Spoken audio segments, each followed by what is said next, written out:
Welcome to the open house information for beginning band. Some important information that you should know at this time. We have band forms that were due yesterday on the 13th, which includes the general expectations for maintenance and care, as well as the band handbook acknowledgement form.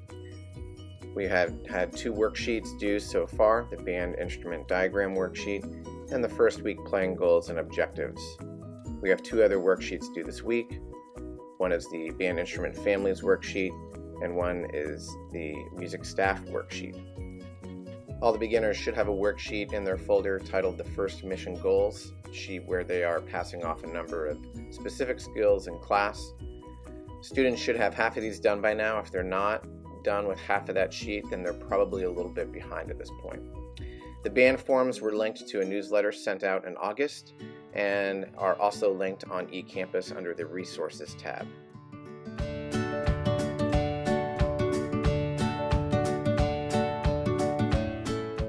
Students are encouraged to check eCampus each day that they would have band class. This includes going back and looking at any particular assignments that they've already turned in, as well as any feedback or comments listed on any assignments or what grade they have received. Students should consider adding notifications to their profiles so they receive a notification to their device or on their email when a comment has been left or an assignment has been graded. Most assignments will remain open past the due date, but there may be late penalty points that are attached to those assignments. Most assignments have a lesson attached to it or some other resource of a help video or tutorial of some kind to help make that assignment easier.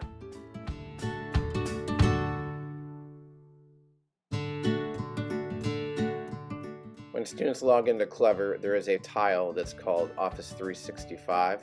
This is where their email is. They should be checking this every day. It's accessible through the Clever portal. Any notifications, reminders, anything that I email out to parents, I also email to students. Any automated messages through eCampus go directly to their student email. So if they're not checking their student email, they're not going to be seeing those notifications. So in other words, if a student hasn't turned in an assignment and I automatically have eCampus send a reminder message to the student about turning in that assignment, if they're not checking their email, they're not seeing that reminder being sent to them. In addition, some students prefer to check their email messages through eCampus, but it will not display every email message that they receive. So it's important for them to use the Office 365 tile as a better habit. When students are on the band portion of eCampus on the main page, there's a button that says Resources. There's a lot of extra stuff that goes into this particular page that students should be well familiar with, as well as parents. So local store information, which is also in their band book. There'll be a link for any current PDF music as the year progresses that's not in their band book. There's a link to the Band Booster Square store.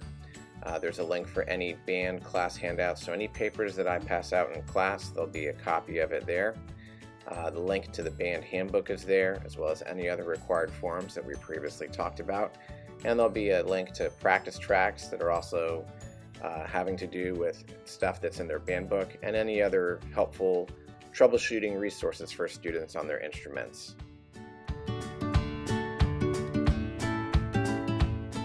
Here's the actual physical address to our Band Square store. It's also accessible through eCampus. All band students need to purchase Band Book 1, which most students already have, but if you haven't, that's where you would pay for that Band Book 1, or you can send students in with $5 in an envelope. Students who play French horn, euphonium, or tuba that would have an instrument at home as well as school should take care of those 2 pieces of paperwork, which again, most students have already done that, but we still have a couple students in each of those categories that still has not acquired their take-home instrument or turned in those forms yet. Also on the Square store, there's a link for joining our Band Booster family membership. This is optional, but highly encouraged. All of the proceeds that are raised for membership dues for the Band Boosters goes directly into the band program. So any costs or expenses that the Band Boosters pay for, that all helps with. And the more families that join that Boosters family membership, the less fundraising that we actually have to do. Although we talk a lot in class about what beginners should be working on, sometimes it's helpful for parents to actually see this in writing. And we'll also be sending some of this information out periodically via email so that you have the opportunity to have discussions with your students about what they're actually working on and what they should be doing. So students are encouraged to be spending about 5 to 10 minutes a day on a variety of different things that I have recommended to them from class to class. Students are always encouraged to be working in front of a mirror. They have lots of resources that are now in their band folder. So some of those include pictures, some of those include helpful tips. Other things is they've got some QR codes that link to certain practice tracks that they should be working on from day to day. As we're getting into the book, there are also practice tracks, play-along things that are associated with each thing that we're doing in the band book. So it's important for them to be accessing those on a regular basis.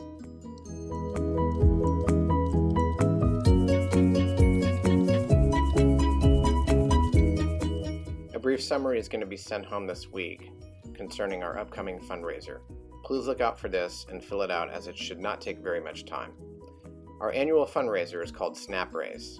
It's a crowdsourced fundraising platform that we've used every year and has been very successful for us. We will begin onboarding for students this week, where they will be creating a temporary account using a profile pic and inserting 20 good emails of close family, relatives, and friends. They should be obtaining these 20 good emails mainly from you as a parent. Families that prefer not to fundraise or prefer that their child not create the temporary Snap accounts that would traditionally fulfill what we call a fair share buyout option, which will be linked on our Square store online, and a link will also be provided in that short survey.